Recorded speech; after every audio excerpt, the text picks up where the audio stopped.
ኤርትራ ከቀይ ባህሩ ቀይ ማዕበል ጦር ልምምድ ለምን ቀረችም? የቀይ ባህሩን የጦር ልምምድ በቀይ ባህር ዳርቻ የ$200 ቢሊዮን ፕሮጀክቶችን እየገነባች ያለችው ሳውዲ መርተዋለችም። Red Sea Global has revealed incredible progress on the luxury Amala project on Saudi Arabia's stunning Red Sea coast. We can pretty safely guess that the project will be completed. We've already seen numerous luxury sustainable resorts in the past, like the Soneva Jani in the Maldives or the Six Senses resort on Fiji. በቅርቡ በቀይ ባህር ቀጠና አንድ በርካታ የባህሩን ተጋሪ አገራት ያካተተ የጋራ የጦር ልምምድ ተካሂዷል። የዚህ የጦር ልምምድ ዋና አዘጋጅ የባህሩ አንዷ ተጋሪ ሆነችውና በፔትሮ ዶላር የናጠተችው ሳውዲ አረቢያ ነችም።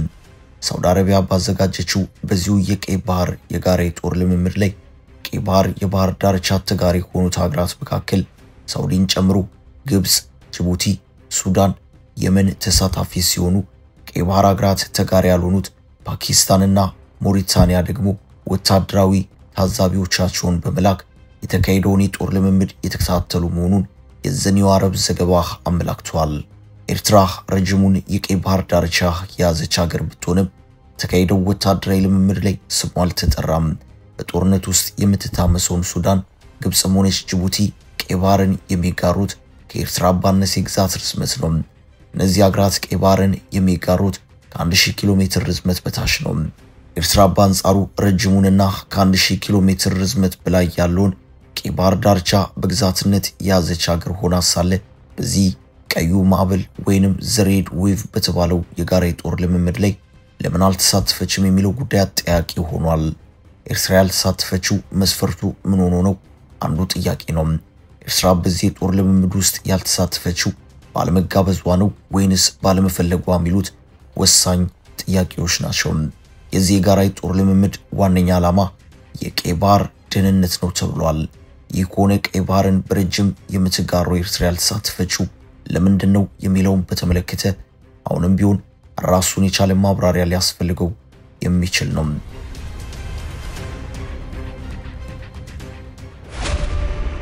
ገንብቶ በማስረከብ የሚታወቀው ዳኮር ሪል ስቴት በመሃል አዲስ አበባ ጀሞ 1 ግንባታቸው 90% እንዲሁም 40% የደረሱ ቤቶችን በ10% ቅድመ ክፍያ ብቻ ለሽያጭ አቀረበ። በአንድ ወለል ላይ 3 አባወራ ብቻ በቂ የሆነ የመኪና ማቆሚያ ከሰፊ አረንጓዴ ስፍራ ጋር አቀረበላችሁ። ባለ 1 መኝታ 80 ካሬ፣ ባለ 2 መኝታ 110 ካሬ እና 118 ካሬ፣ ባለ 3 መኝታ 135 ካሬ 70/30 የባንክ ብድር አመቻችቶ ከ623 ሺህ ብር ቅድመ ክፍያ ጀምሮ የመኖሪያ ቤቶችን ለሽያጭ አቀረበ።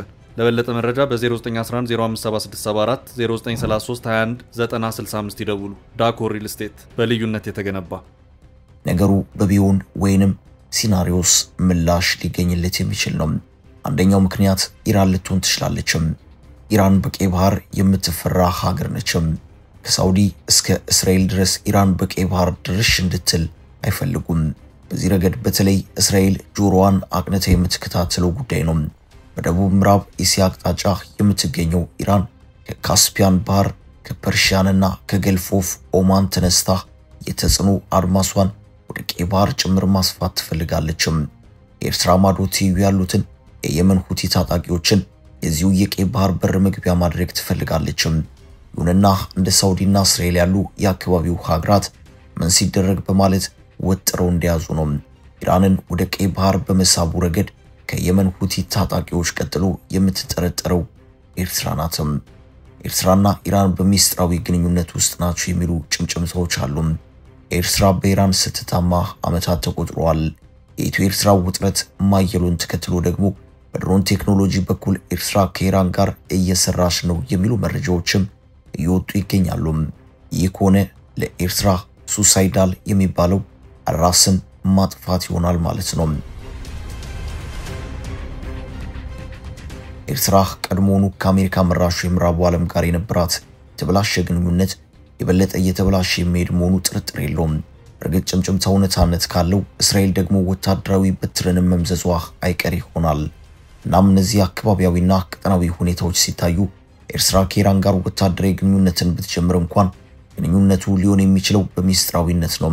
በዚህ የዓለም ጉድጓዳ ከጥግ እስከ ጥግ በሚበረበርበት የቴክኖሎጂ ዘመን ኢራን ካለ ሀገር ጋር ጥምረትን ፈጥሮ ለመደባበቅ መሞከር ግመል ሰርቆ አጎንብሶ አይነት ነገር መሆኑ ጥርጥር የለውም። ነገሩን ወደ ኤርትራና ኤርትራ ወዳልተሳተፈችበት የቀይ ባህሩ የሳውዲ ምር የጦር ልምምድ ስንመልሰው ኤርትራ በዚህ የጦር ልምምድ ውስጥ ወታደራዊ ግንኙነት ሊሆን ይችላል የሚል መላምት የሚያስይዝ ይሆናል።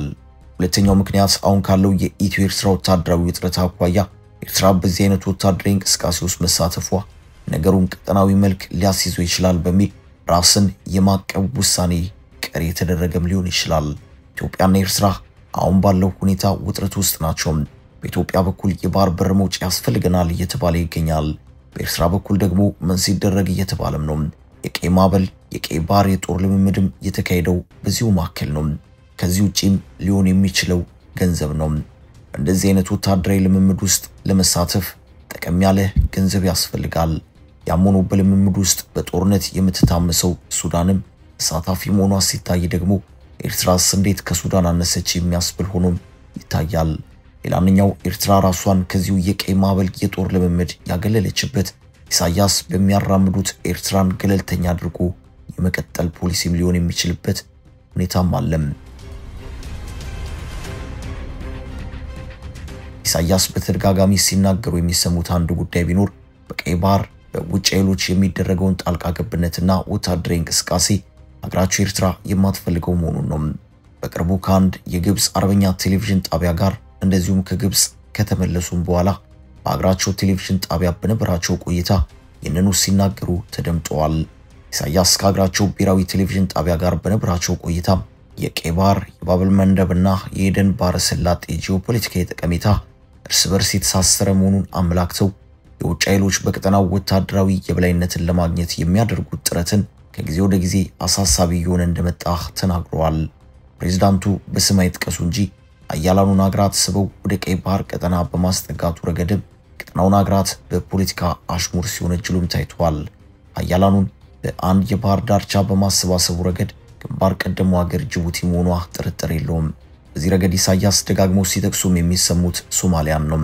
ሶማሊያ ተቋማዊ ድክመት የውጭ ጣልቃ ገብነት በር ከፋች ሆኗል። ሶማሊያ ወደ 3000 ኪሎ ሜትር የሚጠጋ ረጅም የባህር ዳርቻ ቢኖራትም ግዛቷን የአየር ክልሏንና ዳርቻዎቿን ለመጠበቅ የሚያስችል የሉዓላዊ ተቋማት ድክመት ስላጋጠማት ግልጽ ፈተና ውስጥ ነች በማለትም ኢሳያስ ሲናገሩ ተደምጠዋል። እነዚህ ሁኔታዎች ሲታዩ የባህር ዳርቻን ለውጭ ኃይሎች መስጠት እንደዚሁም በቀይ ባህር ጉዳይ በሚታዩት ቀጠናዊ መተሳሰሮች ጋር በተያዘ ያሉትን አካሄዶችን በተመለከተ ኢሳያስ ወግ አጥባቂ ሊባል የሚችል አቋም ያላቸው መሆኑን ነው። ኢሳያስ ከዚህ ቀደም ከተባበሩት አረብ ኤምሬትና ሳውዲ ጋር በተያዘ አንዳንድ የሞከሯቸው ሀገራትን በአሰብ አቅጣጫ በማስጠጋት ሂደቶች ነበሩ። ሆኖም ይህም ቢሆን ከየመኑ ጦርነት ጋር በተያዘ ጊዜያዊ የአየር መንደርደሪያን መስጠት እንጂ ቋሚ ወታደራዊ ቤዝን የመገንባት ስምምነት ሆኖ አይታየም። እናም ኢሳያስ በዚህ አቅጣጫ ያላቸው ወግ አጥባቂነት የተሞላበት ከረር ያለ አቋም አገራቸውን ኤርትራ በቀይ ባህሩ የጋራ ወታደራዊ ልምምድ ላይ እንዳትሳተፍ አድርጓትም ሊሆን ይችላል የሚለው ሌላኛው ተጨማሪ መላምት ነው። ነገሩን ወደ አጠቃላይ የቀይ ባህር ይዞታ እንመልሰው። ቀይ ባህር ቀጭን የባህር ወሽመጥ ነው። አጠቃላይ ርዝመቱ 2250 ወይንም 1400 ማይልስ ነው። ይህ የአንደኛው አቅጣጫ ርዝመት ነው። በባህሩ ማዶና ማዶ አገራት ተኮልኩለው ይገኛሉ። በዋነኝነት የባህሩ ርዝመቱ ልኬቱ የሚወሰደው ከግብፁ የሜዲትራኒያን ባህርና ቀይ ባህር መገናኛ ነጥብ ከሆነው ሲዩዝ ቦይ ወይንም ሲዩዝ ካናል ተነስቶ እስከ ጅቡቲው ቀጭን የቀይ ባህር ሰርጥ ኤልማንዴብ ድረስ ነው። ኤልማንዴብ የኤደን ሰላጤን ወይንም ገልፍ ኦፍ ኤደንን ከህንድ ውቅያኖስ ጋር የሚያገናኝ ነው። አገራት ቀይ ባህርን የሚያጋሩት ማዶ ለማዶ ሆኖ ነው። ሶማሊላንድ፣ ጅቡቲ፣ ኤርትራ፣ ሱዳንና ግብጽ በአንድ አቅጣጫ ሲገኙ ሳውዲ፣ የመንና እስራኤል በሌላ አቅጣጫ ያዋስኑታል። ሳውዲ አረቢያ 1800 ኪሎ ሜትር ርዝመት ያለውን የቀይ ባህር የባህር ዳርቻን ወይንም ኮስት ላይን በመያዝ ከስምንቱ የቀይ ባህር አዋሳኝ አገራት መካከል የመሪነቱን ስፍራ ይዛ ትታያለች። ከነዚሁ አገራት መካከል ዮርዳኖስ በ27 ኪሎ ሜትር ወይንም በ17 ማይልስ አካባቢ የብስ ቀይ ባህርን በማዋሰን ከሁሉም የቀይ ባህር አዋሳኝ አገራት መካከል አጭሩን ርዝመት ይዛ ትገኛለች። የኢትዮጵያ ዋነኛ የወደብ በር የሆነችው ጅቡቲ ያለችበት የባህር መውጫ ስትራቴጂክ አቀማመጥ በእጅጉ አስገራሚ ከሚባሉት መካከል ነው።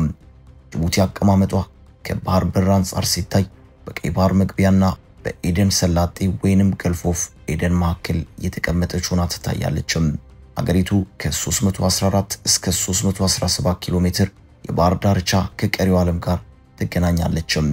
ሌላኛዋ የቀይ ባህር ተጋሪ የሆነችው ሀገር ግብጽ ቀይ ባህርን በ800 ኪሎ ሜትር ታዋስናለች።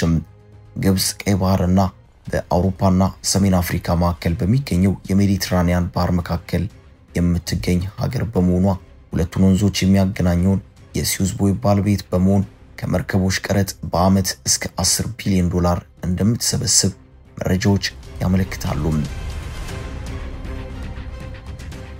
ግብጽ ከዚህም በተጨማሪ በባህር ዳርቻው እንደ ሻርም ሼክ አይነቶቹን የቱሪስት ከተሞች ጭምር በመገንባት ከቱሪዝሙ ዘርፍ ጠቀም ያለ ገቢን ማግኘት ከጀመረች ዋላ ደር ብላለች። በሱዌዝ ካናል ወይንም ሱዌዝ ቦይ የሚገኘው የግብጽ ገቢ ግን ከግማሽ በላይ ቀንሷል።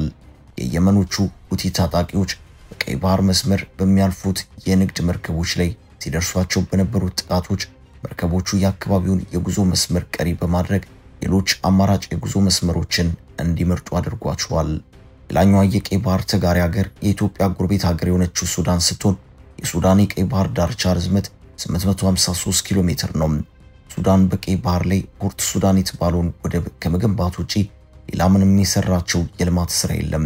የሱዳን የቀይ ባህር ዳርቻ የሚገኘው በግብጽና በኤርትራ የባህር ዳርቻ መካከል ነው። ነገሩን ወደ ኤርትራ ስንመልሰው ኤርትራ ከግብጽም ከሱዳንም ሆነ ከጅቡቲ በላይ ረጅም የቀይ ባህር ዳርቻ ያላት ሀገር ሆና ትታያለች። ርዝመቱም ከ1150 ኪሎ ሜትር በላይ ነው። ኤርትራ ከዚህም በተጨማሪ የዳህላክ ደሴቶችንም ጭምር አካታ ይዛለች። የዳህላክ ደሴት ከምጽዋ ወደብ 58 ኪሎ ሜትር ርቀት ላይ የሚገኝ ነው። ኤርትራ ከ1000 ኪሎ ሜትር በላይ ርዝመትን በምታዋስንበት ቀይ ባህር የምጽዋና አሰብ ወደቦችን ይዛ ትገኛለች። በቀይ ባህር ዳርቻ ላይ ምንም አይነት የልማት እንቅስቃሴን ከማያደርጉት የባህሩ ተጋሪ ሀገራት መካከል አንዷ ኤርትራ ነች። ቀይ ባህርን በከፍተኛ የገቢ ምንጭነት እጠቀምበታለሁ በማለት ቆርጣ የተነሳችው ሳውዲ አረቢያ ነች። በዚሁ የባህር ዳርቻ ላይ ሰፊ የሆነ የቢሊዮን ዶላር ፕሮጀክት ነድፋለች። Red Sea Global has revealed incredible progress on the luxury Amala project on Saudi Arabia's stunning Red Sea coast. We can pretty safely guess that the project will be completed. We've already seen numerous luxury sustainable resorts in the past, like the Soneva Jani in the Maldives or the Six Senses resort on Fiji. Massive luxury tourism project ወይንም ግዙፍና ቅንጡ ፕሮጀክት የተባለለት ነው። የባህር ዳርቻውን በመከተል በ28000 ስኩዌር ኪሎ ሜትር ስፋት ላይ ያረፈ ነው። የገቢ ምንጫቸውን የነዳጅ ሀብት ላይ መስርተው ኢኮኖሚያቸውን ሲመሩ የነበሩት በሳውዲ አረቢያ ያሉት ሀገራት ነዳጅን ተኪ የሆኑ ምርቶችና ቴክኖሎጂዎች እየመጡ በመሆኑ አስቀድመው ኢኮኖሚያቸውን ከነዳጅ ጥገኝነት ያላቀቁ መሄድ ግድ እያላቸው ነው። ኢንዱስትሪውና ቱሪዝሙ ከታዩት አማራጮች መካከል ናቸው። ከፍተኛ የነዳጅ አምራች የሆነችው ሳውዲ አረቢያ አንዱ የኢኮኖሚ የትኩረት አቅጣጫ ቱሪዝም ነው ብላ በመወሰኗ የቢሊዮን ዶላሮች ይፈሱበታል የተባለው የቀይ ባህር የልማት ፕሮጀክት ተጀምሯል። የቅንጡ ልማት ቱሪስቶችን ብቻ ታላሚና ታሳቢ ያደረገ ነው። ግብጽንና ጅቡቲን ጭምር ያካተተውና ቀዩ ማዕበል የተሰኘውን የቅርቡን የቀይ ባህር የጋራ ጦር ልምምድን ያዘጋጀችው ሳውዲ አረቢያ መሆኗንም ማስተዋወስ ግድ የሚል ይሆናል።